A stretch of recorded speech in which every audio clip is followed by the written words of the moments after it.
Are you taking an APICS certification exam soon? If so, whether it's the CSCP, the CPIM Part 1 or Part 2, or the CLTD, I have 5 tips for you to help you on exam day. At the end of the video, I'll be sharing 2 mistakes that I made on my very first APICS exam. And if you don't want to make the same mistakes that I did, stick around and watch all the way to the end.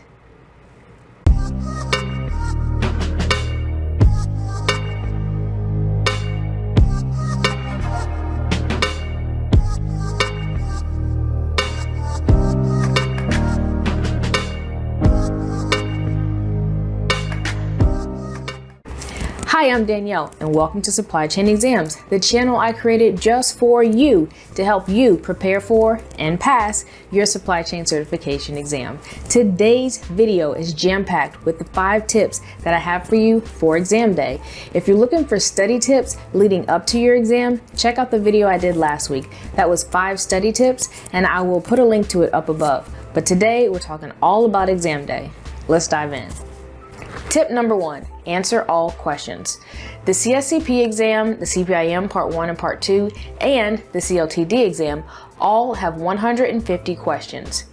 Of the 150 questions, 20 questions are pre-test questions. And what that means is they're basically just used for research and they're not actually graded.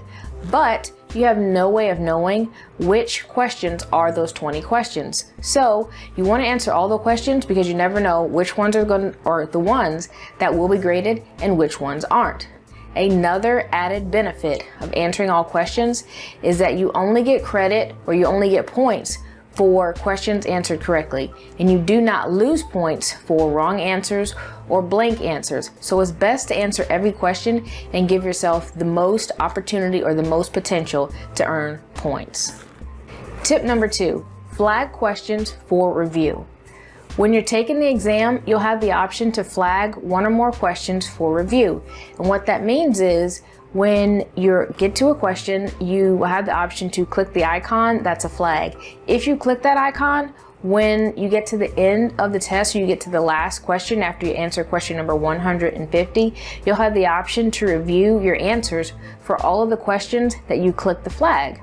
So if you're not sure about a question, or you're not sure about an answer for a question, or even if you just would like to review it once more before submitting the exam, then use the flag for review option. One benefit that I've personally found with flagging questions for review is that, especially if you flag questions early on, you may find that later on in the exam, there's another question that jogs your memory or helps you to realize what the right answer is. If you weren't sure what the answer is, or you were trying to decide between 2 different answers, I know I use that option, especially on the CLTD.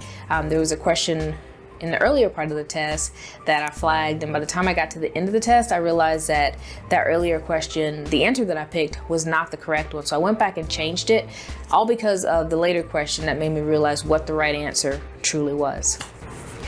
One quick word about flag for review before we move on. Do not be alarmed by the number of questions that you flag for review. I repeat, do not be alarmed by the number of questions that you flag for review.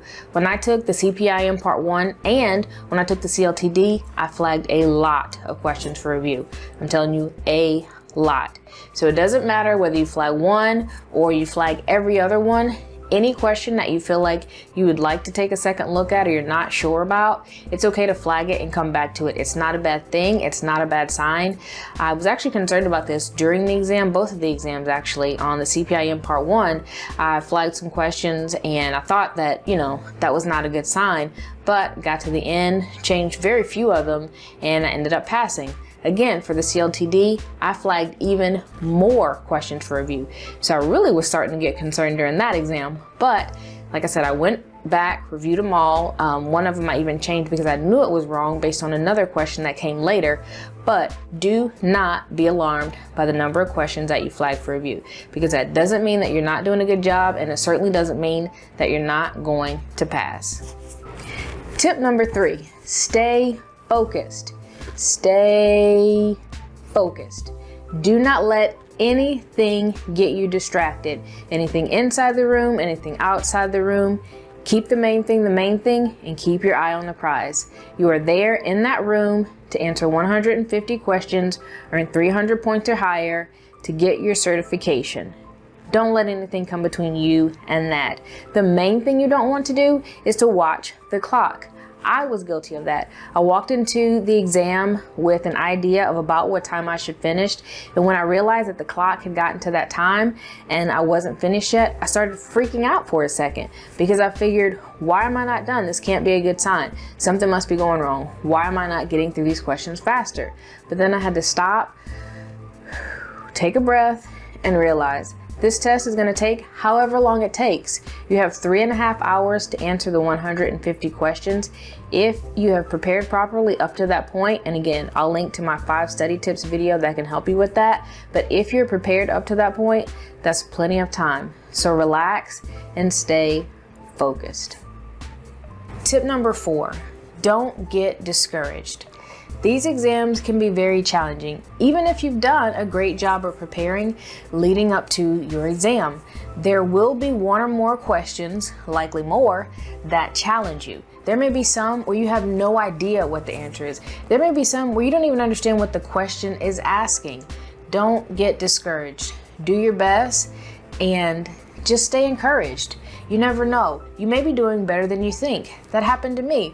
On my very first exam, I felt like I wasn't doing well. I felt like when I got to the end, I was certainly going to fail. I convinced myself I'd failed that exam before I even got to the end. Luckily, I got to the end and I actually did pretty well. But I wasted all that time and energy during the test feeling discouraged, and there was no point in it. So stay encouraged. Don't beat yourself up. It is not worth it. Stay encouraged. Tip number 5, create a notes page. Now, I know what you're thinking, Danielle, this is a video about exam tips for while you're in the exam and you can't bring notes into the exam. You're right, good observation. But there's nothing stopping you from creating a notes page once you're in the exam. The way you can do that is using the blank paper that they give you at the start of the exam.